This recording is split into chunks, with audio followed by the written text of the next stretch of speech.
The woman had only stepped into the restroom, but that simple act saved her life in the plane crash. Suddenly, the plane began to shake violently. The woman was terrified, not knowing what was happening. But the next second,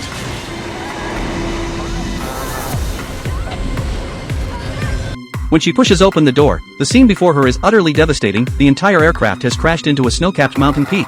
It's a horrific disaster. Everywhere she looks, there are frozen bodies scattered across the wreckage. Fighting back her terror, she searches frantically for survivors. Despair fills every corner of the cabin. Just as the woman reaches her breaking point, a faint voice cuts through the silence, giving her one last thread of hope. She rushes toward the sound and finds a man pinned beneath the debris. Without hesitation, she immediately begins working to free him. To survive, they race back into the main cabin and desperately gather anything that might keep them warm. The woman then pulls him into the restroom, which becomes their fortress against the brutal cold. They wrap themselves tightly in blankets and hold each other close, trying to absorb any trace of warmth. But the bone-chilling cold still seeps through every crack. The woman presses the man's hands against her chest, using her body heat to fight off the freezing temperatures. In this desperate state, they somehow endure their first night. But their survival ordeal is far from over. When the woman opens the door at daybreak, what she sees crushes her spirit, nothing but endless white in every direction. A rescue team would never spot them here. Just as the woman considers giving up, the man keeps encouraging her, temporarily rekindling her will to live. But the man struggles to convince even himself.